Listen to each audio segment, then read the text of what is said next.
Thank you for staying with us on the program. I'm joined by two honorable gentlemen, Honorable Agarise Udubo, political affairs commentator. Thank you for coming on the program. And next to him is Honorable Fred Uigwe, a politician and political analyst as well. We appreciate your time with us on this program. Thank you for having me, and good morning to viewers. We just want to quickly put this conversation on the road. We've talked many times here, gentlemen, about political issues in this country. But it will appear a lot of persons are now looking at fundamental factors, including the fact that they're saying, hey, let's look at what's happening inside of political parties. Of course, we're all witnesses to primary elections, both of the APC and the PDP, a couple of months ago, and we saw many of the drama that played out in each instances. Those are just a few examples we can cite off the top of our head. Basically, there are issues within political parties. How do we ensure that we begin to address, first of all, even admit that we have issues within this party, Mr. Agarise, and then get to address them? Because it's amazing how politicians will tell you these are family matters. Are they really family matters? Are they not issues of governance? Yeah, family here is not the Igbo family or your family. So there's an issue of context. There is family. Family here, if we belong to a group, we regard ourselves as family members. So very honestly, if this is a family affair, what they're saying to us is that it's an internal matter. Okay. Which, of course, we will look into ourselves and do all of that. But basically, what people have done is to fragment family. They have divided family into the family now has factions. It's like having a family of 10, for instance. Maybe the first son is an agreement with the second son, so that divided family. Some support the first son, some support the second son, maybe the last one. So they still family matter. There are these two people in a large family, and it's almost scriptural. In a large family, there are vessels of honor. There are also vessels of dishonor. And some persons have chosen to be vessels of dishonor. So for me, it's nothing too bad or wrong in having divisions in such a large family. But let me make it a bit more precise. What are some of the variables, some of the issues that give you concern as far as internal structures of political parties are concerned? Most people are, they cannot subordinate their interest to the supreme of the people. Okay. Once you are not subordinate to your interest, and you think that your interest must, there are times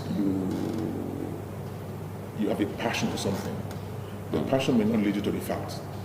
And most times, when you cannot subordinate your interest to the group interest, then there are issues.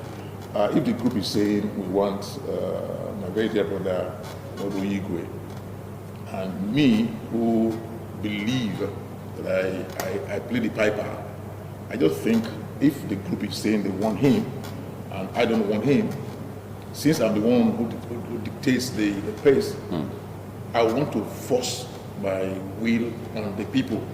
Okay. And that, in most cases, have shown serious consequences on those who choose that path. But very honestly, I think most times, what I know is clear, but it's a business interest.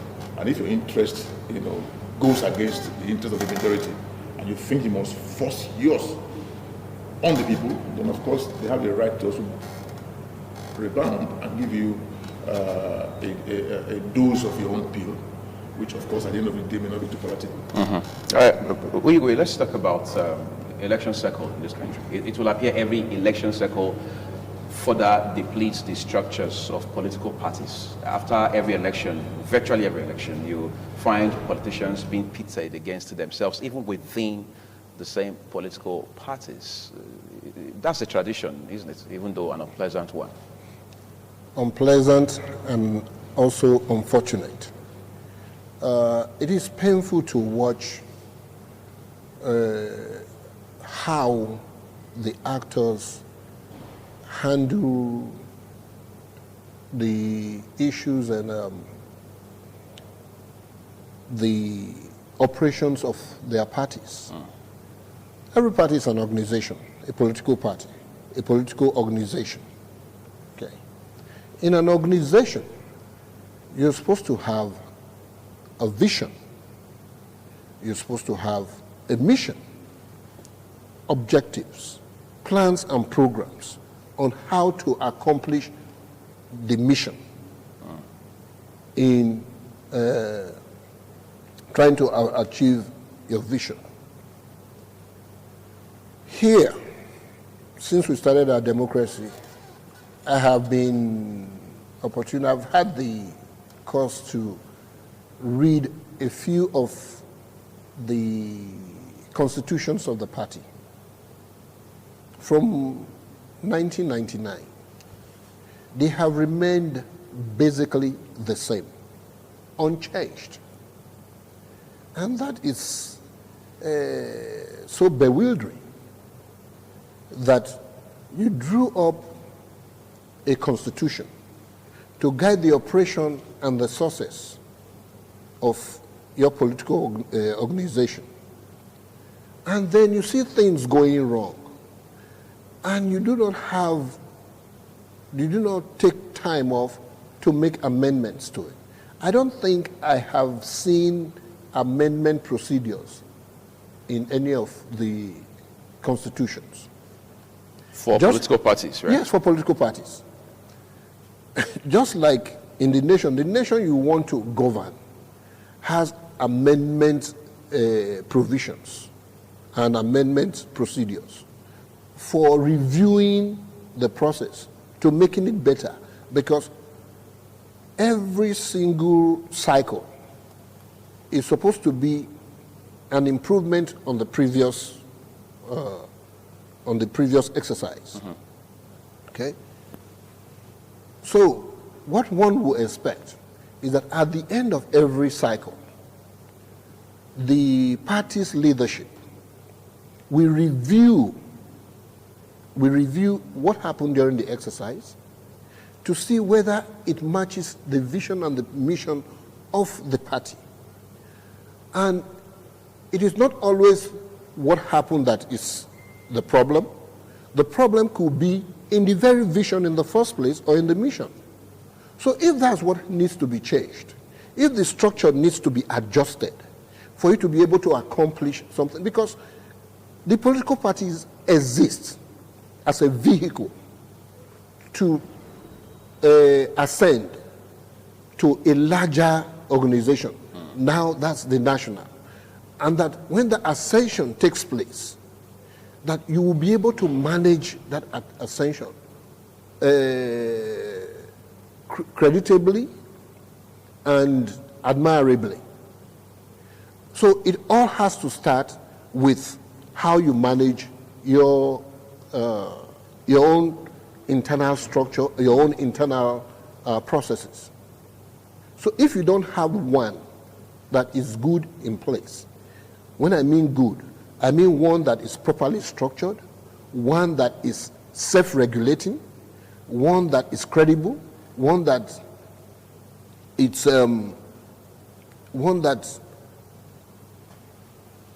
is acceptable to the members, then you are going to have problems.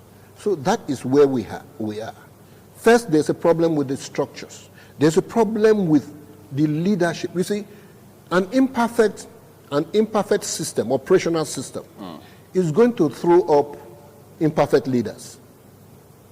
It's going to throw up incompetent leaders. And that has implications or ramifications for governance overall. Exactly, because these are the same people, when they now ascend to positions of leadership within their parties, then they now, being incompetent and being selfish, they now begin to employ Machiavellian principles, trying to justify the end of everything by the means, regardless of what the means may be. So that is the problem. Okay, I want us to talk more about this problem, but yes. I wanted to ask Agarese Dubo about ideology. I've heard people in particular say, look, political parties in Nigeria do not have ideology. And then it raises the question of what an ideology actually is. Somebody told me, yes, even if a party's objective ultimately is to run the country aground, it's an ideology. Does that fly? Yes, it depends on who is defining it. Okay. And for what purpose. Let's say this here. Like here, I just talked about the Constitution since 1999 date, that the same materials. Yeah. whether it's APC or PDP or CPC or MPN or whatever. If you look at most of them, they appear to have virtually the same, but written in different forms. I very much believe that the parties may not be the real matter, but the umpires. You know, either it's one umpire or the umpires. You know, most times it's been different umpires now. The umpire now may not just be INEC. The police people are also umpires because they're supposed to be part of those people to ensure that things are done right. But having said all of this, when you talked about at every other election the story becomes worse. He also said it's supposed to be better. We learn from some mistakes. But what we keep seeing, yes, an election has just taken place. We expect that the umpires will go back, review the outcome of the elections, and if there are hiccups, find out what happened. What do we now do to ensure we deliver a better election next time? But now we hear them say, we have seen why this one was done, and next time it becomes worse. I'm very sure some of us will agree that this last elections between Kogi and Bayelsa were, improvements on the bad situation. They improved on what was bad, and it's not as if they try to improve on and make it better. But I think in our country, we need to have umpires who will go back after an election, study the things that happened, why it's, so to speak, not credible, and try to fight against 66,000 policemen in 2 states. That's a whole lot. Right. And even at that, you still had all the mayhem. So how can you explain to people that there's an ideology? Ideology, whose ideology? Most of the things, or most of the times, you just see there's no ideology. All people are looking at one. Let us go and do this. The end justifies the means. How you achieve it, different matter. We've had people say, okay, go and win. After winning, let them go to court. Because they just believe that the end justifies the means. And happens to that. And once you have a system whereby some persons believe that they can win by any means, let the aggrieved, in some cases the bereaved, go to court. And if you have that at the back of your mind from the very beginning, it means you are not ready for a fair game.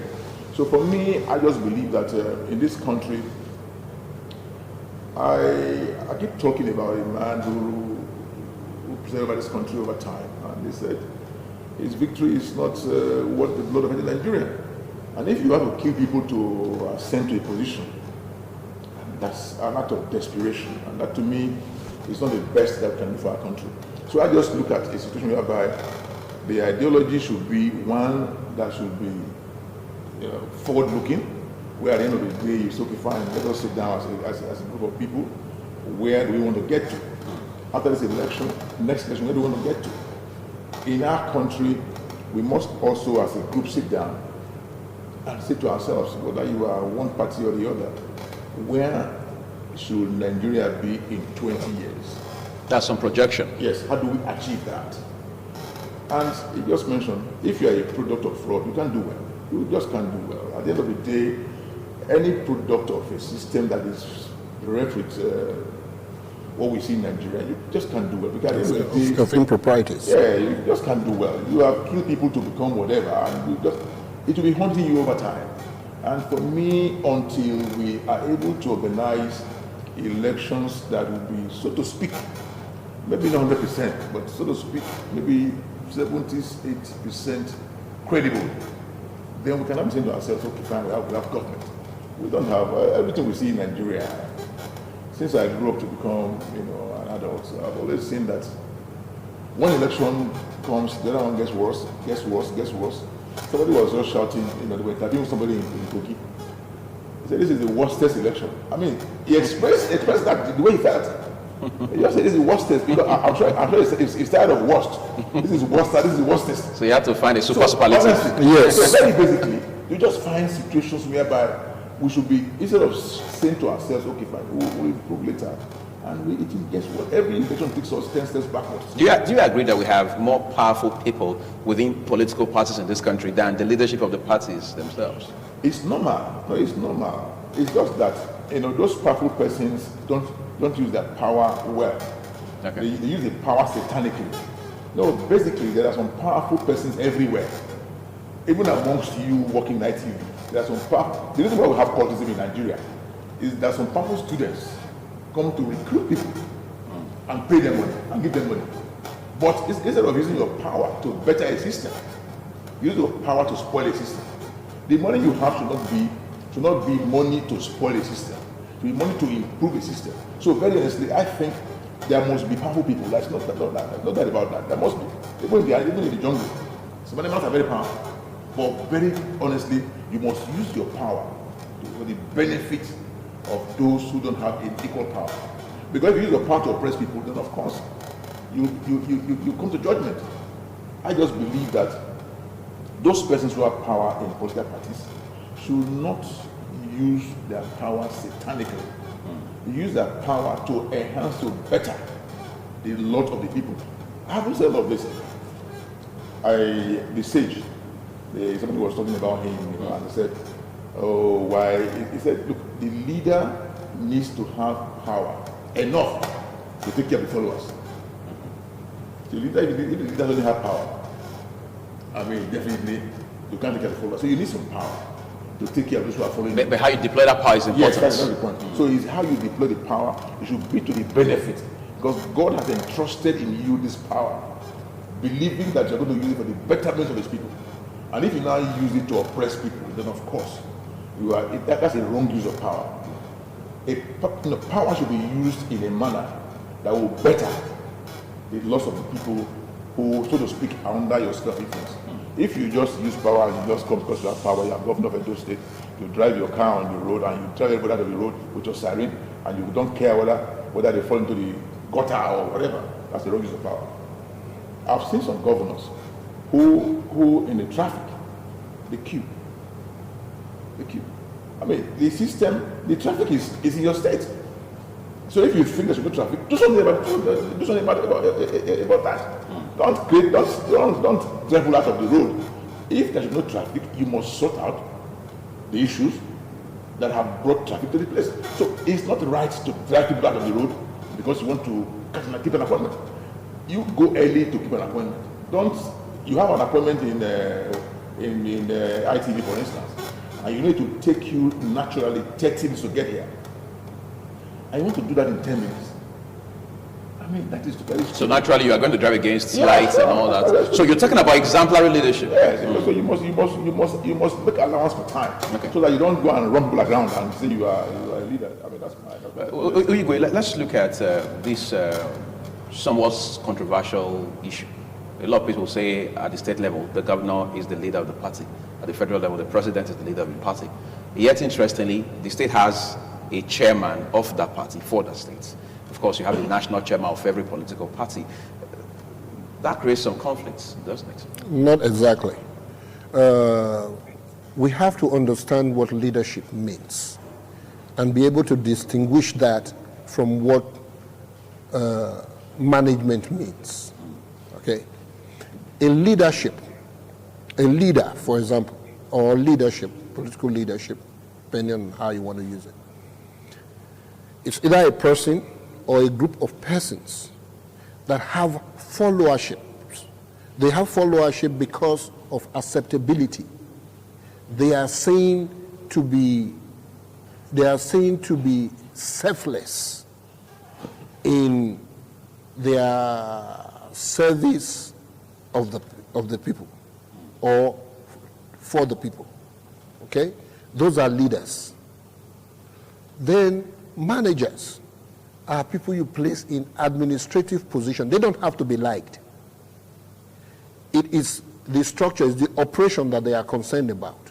They have set goals and objectives, and that's what they want to accomplish. And then they have guidelines to do that.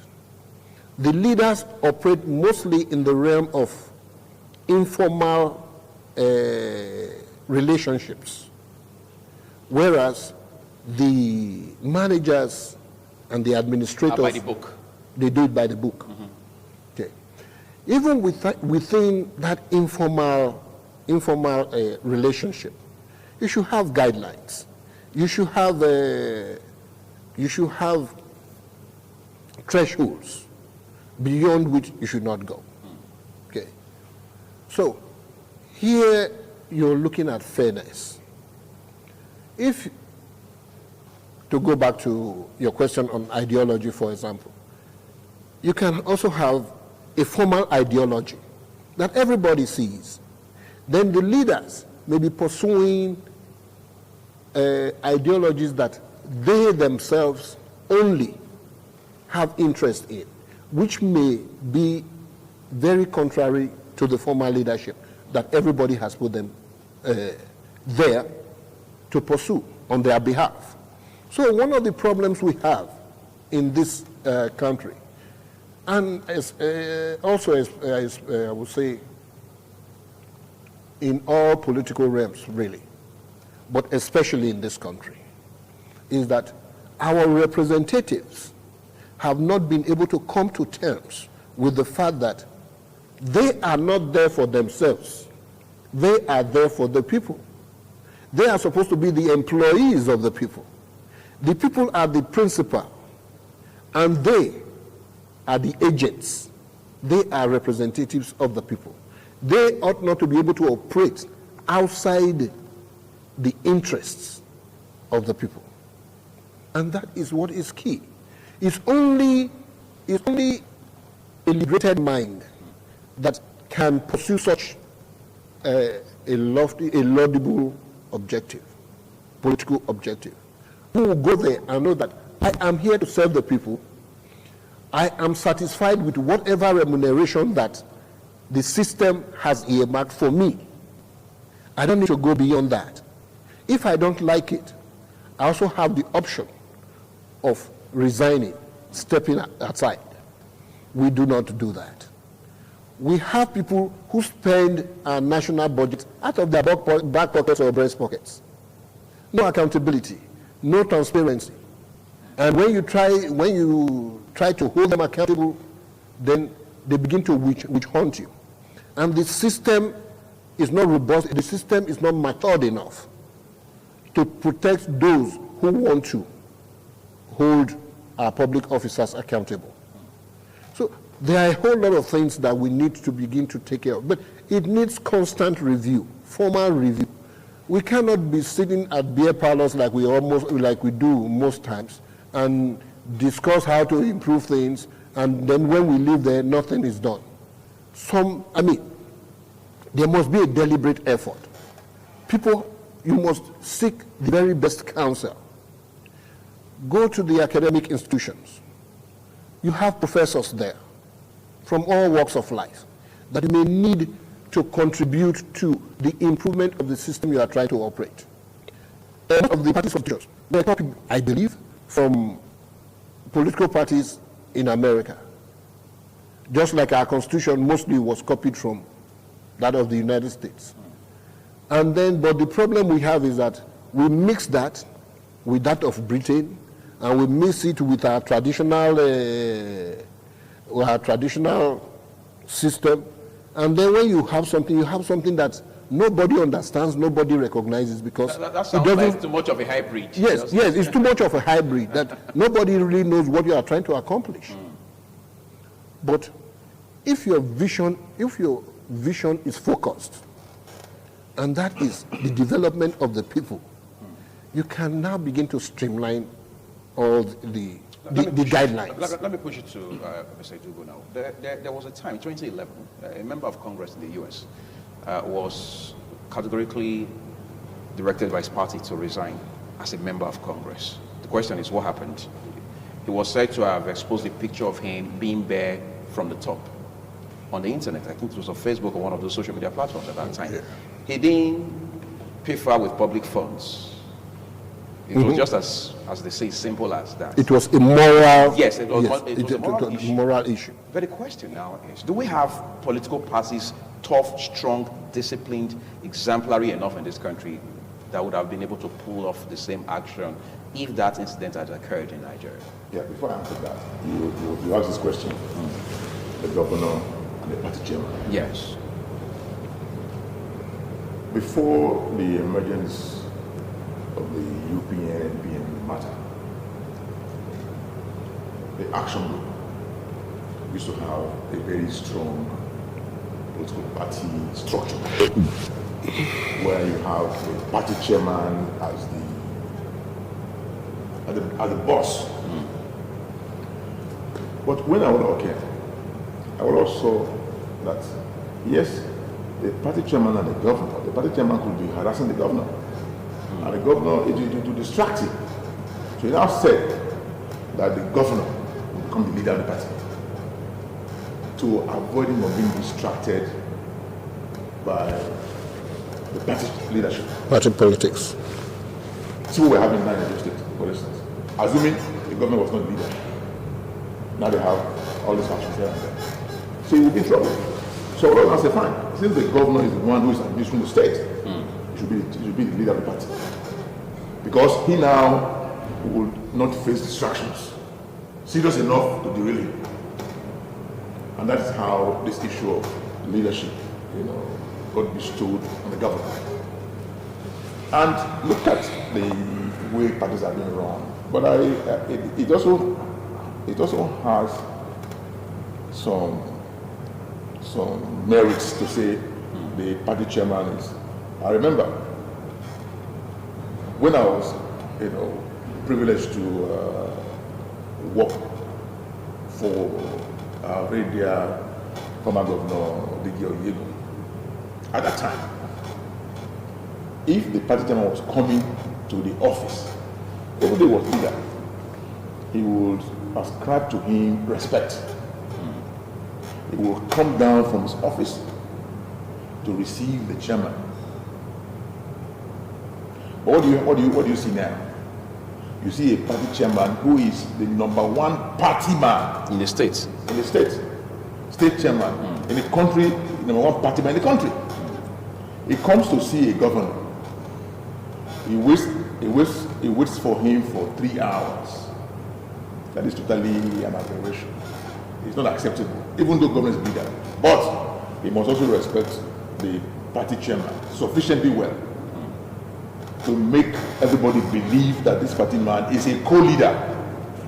I mean, they're joint, they're joint leaders. Yeah. But the governor is, because he plays the piper. If you say you are a party chairman, yes, those days people were subscribing to parties. Party had money, independent of government. Those days parties had money. People were subscribing. I know I paid in the UPN. I paid money as a young for membership. Yeah, membership. You subscribe to membership, but now nobody pays money. You get money from the party. Those days, the parties were strong enough to fight. If the government decides not to give you money, you can run your party and bring them to subjection. But now, no, I don't know of any party man in Nigeria that subscribes to the party. To say every month you pay ₦1 or you pay ₦2. None, except those who bring big money and come and do something and they take everybody away. So very honestly, the parties must be, so to speak, restructured in a manner that every person in the party will be a shareholder. You are subscribing to the party. It's our party. That takes me to the issue of the man who was inappropriately dressed. Yes. You bring your party to disrepute, because if you fly our flag, you should fly it with honor, with some dignity. So if you dress in a manner that is inappropriate, that we consider to be bringing our party to disrepute, of course we can advise you. That is when the party has control over persons. But in this country, I mean, I don't think the parties have. We have had situations whereby a party will say, vote for this fine man, and the people will say, no, we'll vote this way. In a normal situation, if the party position is this, you can't deviate from it. That is the party's position. I think I want to. Yes. If it is the party's position, Yeah. the party says, this is the person, then you Everybody falls in line. That is the party. It might not be palatable to you, but the party says, This is where, but now that the parties don't have bias, parties don't want to do what the polls should do, because some persons have expressed credibility. And that's why they now have situations where now you give instructions, I can flag instructions, and take it to, you can't go there, you can't take it. You want to try it, for instance, if you go and set up a panel, I can not to attend. And consequence. Yeah, I mean, even when party comes to see you, you can sort them out and never go away. So that issues until, sorry sir, the word partisan means commitment To a political party. So, commitment as partisan. You are committed to the party. So if you are partisan, then what the party says, if you are a loyalist, then you must go and abide by what the party says. But these days, people say they are partisan, they are partisan. No, you are if you are a partisan person, and no matter what your opponent keeps saying about you, you still be a party. But now, people don't even stick anymore. They can, they can just, do off and then. So yeah, yes, sir. Yes. We have to consider the fact that parties have, or they operate on two premises. One, as a vehicle to be able to throw up candidates, okay? And also as a vehicle to pursue a particular manifesto. Okay.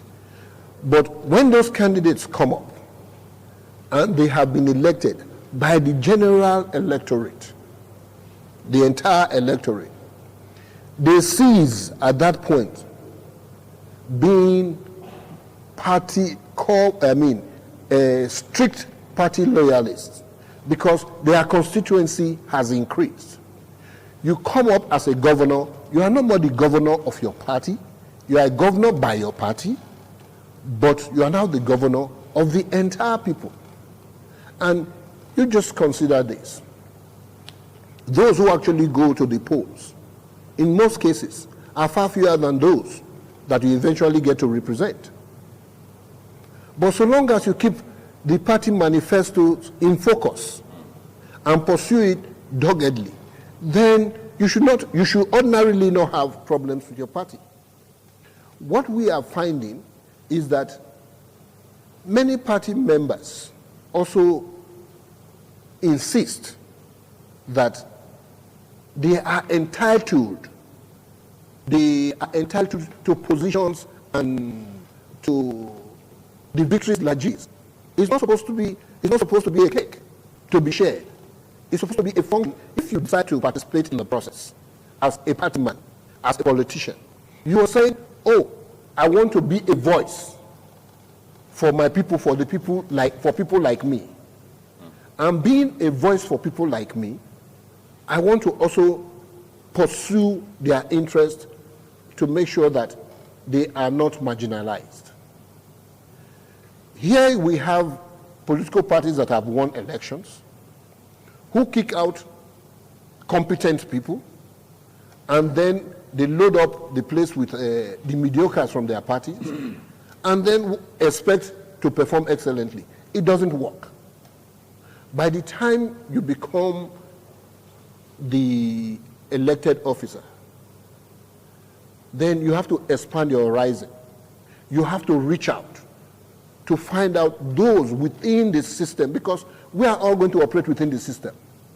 If I'm going to send my children to school, I'm not going to find out whether they belong to this, the principal belongs to one party or the other. I'm going to try to find out what school, how good that school is. Or if I was going to send somebody from my family, a dear loved one, to a hospital, I'm going to find out whether that hospital is operating well enough to be able to treat my loved ones. Okay, so you want people who are selfless enough to make policies and pursue policies that will serve everybody well. You can be distracted by your party members who feel too entitled. And that is a problem. That is why we have to have regulations and guidelines. First, the party regulations and the party guidelines. And they must be subject to periodic review to see what is going on. Why are we not producing the kind of people we want to produce? If you run an academic institution, you are supposed to turn out graduates. That is your product, your final product. They come in as materials to be to be trained to become graduates that can function within the larger society, within the professional society. And if at the end of the period of training, your products are not able to function, then you have a problem. It is not the problem of the products, it's the problem of the process. So that is the same problem we are having with our political parties and with the government. That process you just mentioned now has also produced a whole lot of other issues, or raised a lot of other issues, even created problems in particular. For example, a lot of parties today are polarized, for want of better words. You have factions, you have pockets of people within the same party with conflicting it's a question of interest. Yes. That's a big concern, not just for the parties, but for the country, right? It's a question of perception. Okay? You are going to have people within every organization with different perception as to how best to achieve the common results. So even when they are headed in different directions. Yeah, you see, that's the problem. Sometimes they are thinking they are. And still stay. But no, keep your eye on the ball. No, they believe. Okay. They believe they are working towards the same goal, but they are diametrically opposed to each other in their thinking and perception. Right. So that becomes the challenge of the leadership, to let them know that you cannot be so opposed to each other and still achieve this goal. Let us see which of you is correct. Because two people cannot be going in opposite directions and you say they are going to arrive at the same destination, especially if time is of the essence. That's the responsibility of leadership. That is why in all we blame the leaders. We blame the leadership for their actions, for their failures. And when they succeed, we also praise them. They also get a reward. Our political parties need to do more of reviewing their process and their regulations to be able to do what they want to add. One thing I believe why parties don't have lien over electoral to contest the election in Nigeria, it is purely a business. That will source for funds. In those days, we hear parties saying, come and. That is a challenge. Yes. You have a situation where the party, you are the party candidate. What does that mean? It just means that they are giving you a platform. Being a candidate is supposed to be, or to mean, that the party will sponsor you. And what is sponsorship? Sponsorship is not just giving me a platform. Sponsorship is saying to me, yes, the process of this election, we shall go with you and make funds available to a certain extent. But even then, sir, in the US, you have candidates who have to put up fundraisers to be able to push their initiatives. Fine. The parties make, did you hear my words? Support to an extent. I use the word. I will tell you about that. To an extent. The parties there will support to an extent from which you continue. Or you are part of the process. Okay. I mean, you interrelate. As against just leaving it all to you. In this one here. You are all by yourself. To finish, you are the one. So to that extent, you see yourself. I mean, if they call you, I mean, you have the liberty to say, okay, fine, I can come, I don't want to come. Because at the end of the day, you are the one that financed your election. That becomes a big problem, sir. Yes, I'm coming, sir. But having said all of this, when we look at our country is very peculiar. We're a very peculiar set of people. Politics here. Did you say that in a good sense? Politics, we're peculiar because we do things, at times, some things that we do here, and sometimes they are totally unacceptable. But we live with them and we accept them, not for want of choice, but because we just see ourselves, oh, fine, this is. And people have become so subservient because of the system. I look forward to a system whereby when we have a political party and we have candidates, I mean, interrelatedly, they must look at issues the way they should be. But in our own country, too many factors come to play. Only yesterday, Edo and Delta were vendors. When we became Edo and Delta, just by geography, now we have become so terrible politically. Oh no, Alekiti. Only yesterday they were one. but now they are so opposed to each other. And because of the ethnic situation, where, I mean, people have become so bigotry in their ethnic situation that they think that if you don't come from their own part of the country, we must not allow you to do anything. And these are also issues that they play in the bigger aspect. What is xenophobia? Xenophobia is just, there's local xenophobia in Nigeria. When you find people still fighting each other because of tribe, because of religion, that's xenophobia. I don't think so. Because people that disagree with each other, you are fighting them. So for me, I think we need to love each other. We need to appreciate each other. We need to accommodate each other, all with a view to running a system where we can set for ourselves a target that Nigeria, this next year is 2020. Right. I was a small boy when I started hearing about 2020. It has come now. Have we achieved those objectives that we set for our country for 2020? We'll just get there tomorrow now, and we still see that 2020 we are talking about 20 years We are ago. talking about 2020. Vision 2000. Sir, there was 1980. There was a vision by 1980 that was supposed to accomplish by 1980. Then 1990. Then 2000. Then 2010. Now we are talking about, and we are exactly where we were before 1980. So basically, so we started to wonder. What are we going to do about that?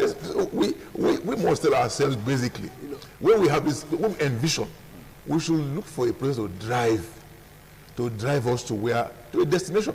If the train is moving, I say it's a moving train, and the train is not, the destination of the train is not there. So very honestly, I think I don't know. I was telling my daughters, as a young man, I showed my daughter my pay slip, 14 naira a month, and she didn't believe it. And the same Nigeria, where a man earns 500,000, 1 million, you just use the word just now.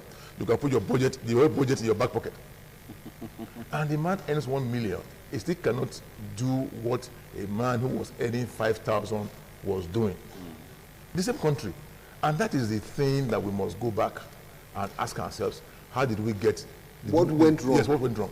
Because something went wrong. Yes, that our country now, the value... When I was in the university, the value of naira to the dollar was such that we were proud that our currency was strong. But now, $1 is, is a whole bulk. If a man comes to... I want to add, I'm going to allow you to add to that quickly, but I want to ask Idubo something. I lived on a street once when I was much younger where you had, as I say, a leader of a party on the street. Yes. So at least once every week, essentially, you would have other party members come there, converge on his house, and then every now and then they had meetings. Most times those meetings would start at about 8 p.m. and they won't wind up until maybe 4 a.m. Yes. That's an 8-hour period of meeting. What would I have thought? At such meetings, you'll find a lot of brainstorming, target setting, goal setting, and then you find all of these exercises culminating in actions that will bring about real-time development. Yeah. And you have parties, political parties doing all of this. You are a politician. What do they discuss at those meetings then? Again, like you're right to say the issues that have been discussed or have been canvassed are issues of development. But how they translate that to action or reality is another matter. They discuss these things basically. Okay, how do we run our party? Where do we go from here? How can our country or our local government or our state be better? All these have been discussed, but at the end of the day, when it comes to actualizing these things, some persons are just they are agents of distraction. They are political, political contractors who just believe that when they're discussing this matter, they will sit down and discuss with you. After the discussion, you think you have brainstormed. At the end of that, they go do something else. They will engage eggheads like my brother has just said from university. They will come around and they will discuss with you. They will discuss with you. After they waste their time talking with you, you leave there and do something different. And because you're their leader, we've had in this country where somebody said to people, yes, I'm appointing you as my advisor, but I'm not obliged to take your advice. So if I'm supposed to advise you on something, and you already told me from the beginning that you're not obliged to take my advice, then of course the quality of advice will be different. So I think the system should be such where people can be can hold their leaders. But people cannot hold any leader here. If you have come to spend 8 hours discussing and the man goes to do something different, you can go back to him and say, excuse me, we had spent time brainstorming here. Why did you call us here? If you will go and do something different from what you have asked to come and brainstorm on, then next time don't invite us. Until people are able to say next time. But people can say next time because you know that the same leader will give you some handouts. And if until we get to a situation whereby people shall be sufficient with what they have and be able to courageously say that to anybody, look, excuse me, if I have come to spend 8 hours talking to you or talking with you, and you now go back to do something different, please next time, don't invite me here. Okay. You want to add to that? Yes, that is why I talk very much about structures, regulations, and safeguards. People are going to abuse their power anyway. Anybody that is given unrestricted power, we abuse it. But when you have safeguards, when you have checks and balances in place, then it streamlines behavior, it streamlines actions. And those checks must be there. We are all witnesses to what Donald Trump is doing in the United States. Okay? He believes he can do anything he wants because his mindset is that of a totalitarian, is that of a dictator. But they have in place checks and balances. Sure. Here we talk a lot about immunity, executive immunity. That is what he is trying to. That is what he is trying to take privilege of there. But what they have there is exactly what we have here. There is a provision for impeachment. Right. But because that word immunity was used, which is wrong in the first place, because immunity means that you are completely exonerated from whatever you are completely protected. You cannot insulated even against litigation. Yes. Against litigation. That is not the case. The check there is that of impeachment. The state executives, the state legislators in Nigeria have the power of impeachment for executive infractions. The National Assembly has the power of impeachment for executive or presidential infractions. That's the safeguard. You must be able to deploy those to curtail those excesses. But let me go back to something he mentioned about the party being a strong sponsor of candidates. In the United States, to become a president, you only need $500 payable to the Secretary of State to become an aspirant. Okay? That is all you pay. But here, how much? 50 million naira to become a president, to just party, that's a nomination fee. There's also nomination fee is 40 million naira. Interest form. For some. There's what you pay for interest. Interest is 10. That's I'm talking of APC now, the last one, which is the highest so far. But PDP is still operating the realms of about 25 million, which is outrageous. So when you set such high requirements, financial requirements, then what are you going to get? Is it the richest people that are the most intelligent and most competent to run the nation? No. So you want a system that brings out the best. They must have ballot access. And ballot access is what reduces that requirement, that financial requirement in the United States to just $500. Or, in some cases, 10,000 signatures. If you can gather 10,000 signatures, in lieu of $500, yes, you don't even have to pay the $500. And then you go back to the party and submit your signatures, and then you become an aspirant on their platform. And like you and I have seen, to participate in the debates, you must be able to have raised a certain amount of funds. Right. If you have not raised that much fund, then you cannot participate. So the burden is on the candidate to be able to gather followers, to convince followers, to mobilize followers. And that's when the party, seeing that you are serious enough to be supported, they begin to support you. But you must remove the elements of hijacking, which is what we suffer here. A money bag comes into the place. He pays the 50 million naira that excludes everybody else, and then he becomes the party's candidate. He has hijacked the party, and he's coming with a narrow mindset to pursue his own agenda. He cannot. He would not see any reason to carry everybody along. You must have a system that produces only those candidates that have no choice but to reach out to people. And the only way you do that, it's what we are supposed to be copying, seeing American politics or democracy practice, have an accessible ballot access. I think that is. We're going. Okay, you wanted to add something. Yeah, the system here, when they collect all these expression of interest funds and nomination funds, they're not even deployed back to the aspirant eventually. Yeah. They just collect the money. Let's even assume that haven't collected the 50 million. You're going to plow a substantial part of it into the campaign. The aspirant is just on his own. Haven't paid 50 million. They will even, at a point you become a candidate, they now give you another bill, for you to go and start to.